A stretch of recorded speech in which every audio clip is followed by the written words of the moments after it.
Friends, आज हम बात करेंगे आलोक इंडस्ट्रीज के बारे में और इस वीडियो के माध्यम से हम ये जानने की कोशिश करेंगे कि जिन्होंने इसे ऊपर लेवल में खरीद कर रखी है उन्हें क्या करना चाहिए और जो लोग सोच रहे हैं इसमें निवेश करने का।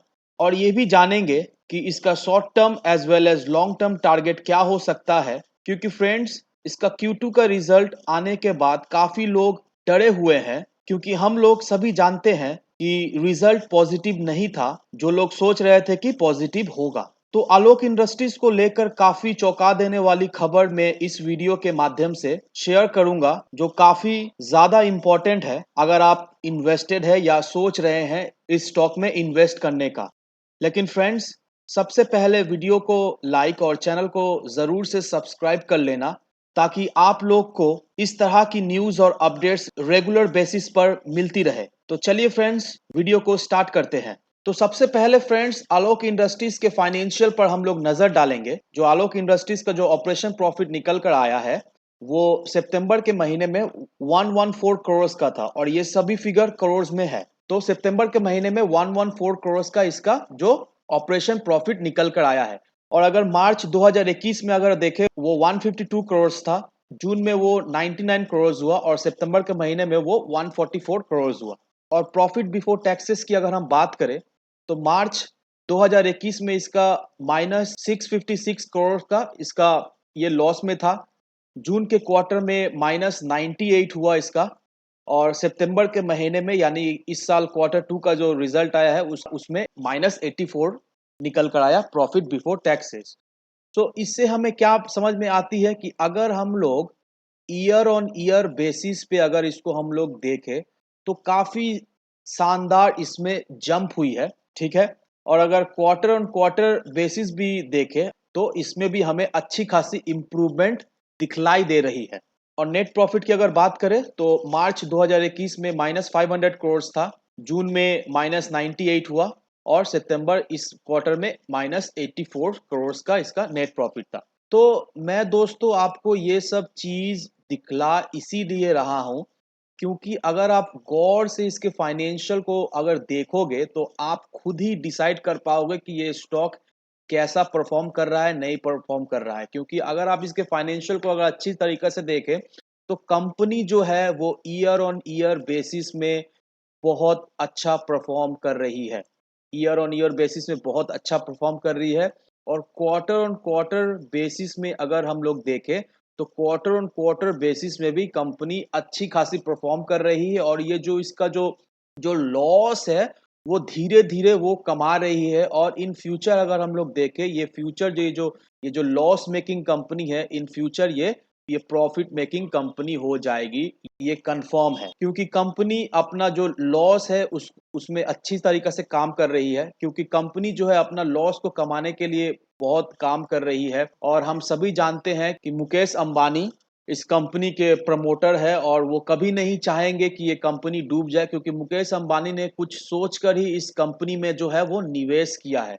अगर ये कंपनी इतना ही डूबा रहता, अगर कंपनी इतना ही मरा हुआ कंपनी रहता तो वो कभी भी इस कंपनी में अपना दाव नहीं खेलते, वो कभी भी इस कंपनी में अपना इन्वेस्टमेंट नहीं करते। और वो इस कंपनी में अच्छी खासी जो होल्डिंग्स है उनकी होल्डिंग्स बहुत ही ज्यादा है इस कंपनी में। ये देखिए दोस्तों, अगर प्रपोटर्स होल्डिंग्स की बात करें तो मैं इसी की बात कर रहा था, रिलायंस इंडस्ट्रीज लिमिटेड। तो इनका जो होल्डिंग्स है वो 40% का है होल्डिंग्स इनका। और जेएम फाइनेंस का है 34%। तो काफी अच्छी खासी होल्डिंग्स हैं इन लोगों की। और ये लोग जानते हैं इस कंपनी को किस तरह से रिवाइव करना होगा, ये लोग अच्छी तरीका से जानते हैं कि इसे कैसे रिवाइव करें और क्या स्टेप लेने से ये आगे बढ़ सकती है। क्योंकि आप सभी को पता है कि रिलायंस इंडस्ट्रीज जो है वो टेक्सटाइल बिजनेस में भी है। उन लोगों का जियो का ऐप भी आ चुका है और उन लोगों का ऑलरेडी फैशन ब्रांड भी है, जैसा कि आप जब सभी जानते हैं कि ट्रेंड्स भी है उनका। और भी बहुत सारा टेक्सटाइल इंडस्ट्रीज में वो लोग का अच्छा खासा रोल है। तो वो लोग सभी जानते हैं कि ये आलोक इंडस्ट्री को वो लोग कैसे यूटिलाइज कर सके और इसको जो लॉस मेकिंग ये जो कंपनी है इसे प्रॉफिट में कैसे लाया जा सके, वो लोग अच्छी तरीके से जानते हैं। तो दोस्तों, इसका 1 ईयर के चार्ट पर हम लोग आते हैं। तो 1 ईयर चार्ट में हमें क्या देखने को मिल रहा है, तो यहाँ पर बहुत गौर फरमाने वाली है। ये जो ब्लैक लाइन है ये 200 डेज मूविंग एवरेज है। तो मैं आपको ये मूविंग एवरेज इसीलिए दिखला रहा हूँ कि आप ये देखिए, ये पॉइंट मैं मार्क कर दे रहा हूँ, आपको समझने में आसान होगी। तो देखिए यहाँ से ये फॉल हुआ, फिर इसके बाद ऊपर आया, मूविंग एवरेज को टच किया, टच करने के बाद अब देखिए उसके बाद से यहाँ से एक एक ब्रेकआउट दिया। फिर यहाँ से ये नीचे आया, नीचे आने के बाद फिर से ये मूविंग एवरेज को टच करके यहाँ से ब्रेकआउट दिया, फिर यहाँ से डाउन आया, मूविंग एवरेज को टच किया और देखिए फिर यहाँ से ये जो ऊपर उठने की कोशिश कर रहा है। तो देखिए दोस्तों, अगर ये स्टॉक अगर यहाँ से ऊपर उठ जाए तो आपको शॉर्ट टर्म में एक अच्छा खासा रिटर्न मिल सकता है। तो देखिए दोस्तों, ये जो लाइन है यहाँ पर, ये 20 रुपए, ये 20 रुपया इसका बहुत ही ज़्यादा स्ट्रॉन्ग सपोर्ट लेवल है। तो अगर जब तक ये स्टॉक 20 रुपए से नीचे नहीं जाता है, तब तक इसमें हम लोग पोजीशन बनाए रख सकते हैं। 20 रुपए आपको याद रखना पड़ेगा कि अगर 20 रुपए से नीचे जाए तो आपका स्टॉप लॉस हिट होना चाहिए, क्योंकि अगर 20 रुपये बहुत ही क्रूशियल है। अगर इसे 20 रुपये को क्रॉस करता है तो ये स्टॉक अच्छी खासी उसमें गिरावट देखने को मिल सकती है। लेकिन अभी फिलहाल कोई भी सिचुएशन नहीं है, अभी फिलहाल कोई भी सिनारियो नहीं है कि ये हमें 20 रुपए के नीचे जाते हुए दिखाई देगा, क्योंकि अगर आप देखोगे तो ये जो स्टॉक है इसी रेंज में जो है वो ट्रेड कर रही है काफी दिनों से। और ये जो रेंज देखिए दोस्तों, ये रेंज काफी ही स्ट्रॉन्ग रेंज है, ये रेंज बहुत काफी स्ट्रॉन्ग है ये स्टॉक के लिए।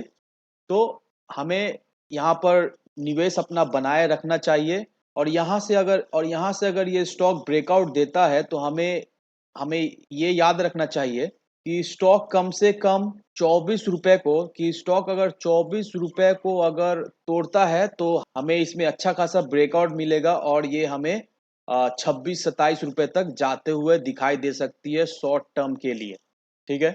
अब मैं सबसे ज़्यादा इम्पोर्टेंट न्यूज़ आपके साथ शेयर करना चाहता हूँ, क्योंकि अगर आप ये न्यूज़ को अगर आप यहाँ पर देखें कि जो स्टॉक मार्केट जो एक्सपर्ट्स है वो क्या कह रहे हैं, वो यही कह रहे हैं कि हर गिरावट में आपको अपॉर्चुनिटी निकालना पड़ेगा इसे खरीदने के लिए, क्योंकि जो कंपनी का जो रेवेन्यू है ईयर ऑन ईयर बेसिस में डबल ग्रोथ हो गया है। जैसा कि मैं आपको ऑलरेडी दिखा चुका हूँ, ईयर ऑन ईयर बेसिस में कंपनी जो है अच्छी खासी रेवेन्यू जनरेट कर रही है। और यहाँ पर भी देखिए कि गवर्नमेंट का जो पीएलआई स्कीम है टेक्सटाइल इंडस्ट्रीज के लिए, तो उससे भी इसे अच्छी खासी बेनिफिट मिलेगी। और जो एक्सपर्ट्स है वो शॉर्ट टर्म जो टारगेट आपको दिए हैं 3 से 6 महीना में, 36 रुपए का आपका टारगेट दिए हैं 3 से 6 महीना का। तो ये काफ़ी शानदार न्यूज़ है। तो 36 रुपए का जो टारगेट है शॉर्ट टर्म के लिए, अगर आप 3 से 6 महीना इसे होल्ड करके रखते हैं, क्योंकि ये स्टॉक में अच्छा खासा दम है, गवर्नमेंट की तरफ से सपोर्ट भी है, पीएलआई स्कीम्स में इसे अच्छी खासी बेनिफिट भी मिलेगी। तो इस बेनिफिट को रिलायंस इंडस्ट्रीज जो है अच्छी तरीका से यूटिलाइज करेगी और ये जो लॉस मेकिंग जो कंपनी है उसे उसे प्रॉफिट में ज़रूर से ज़रूर लाएगी, क्योंकि वो कोई गलत दाव नहीं खेलते हैं, वो जो भी करते हैं बहुत ऑर्गेनाइज तरीका से करते हैं। और ये कंपनी ऑलरेडी लॉस में था, रिलायंस इंडस्ट्रीज के आने के बाद ये कंपनी में धीरे धीरे सुधार होगी। तो अगर आप लॉन्ग टर्म के नज़रिया अगर लेते हैं तो ये स्टॉक आपको 50-60 रुपए के लेवल में भी आपको दिखाई देगा। तो अगर आप सोच रहे हैं इस स्टॉक में इन्वेस्ट करने का, तो आप ज़रूर से इन्वेस्ट कर सकते हैं, क्योंकि ये स्टॉक आपको इन फ्यूचर अच्छी खासी लमसम रिटर्न दे के जाएगा। और ये भी बात याद रखिएगा दोस्तों, ये जो वीडियो है मैंने आपके एजुकेशन पर्पस के लिए बनाई हुई है। तो कोई भी निवेश करने से पहले अपने फाइनेंशियल एडवाइजर या फिर अपनी खुद की रिसर्च ज़रूर कर लीजिएगा। वीडियो अगर आपको पसंद आए तो लाइक शेयर सब्सक्राइब ज़रूर कीजिए। तो चलिए फ्रेंड्स, मिलते हैं हम अगले वीडियो में।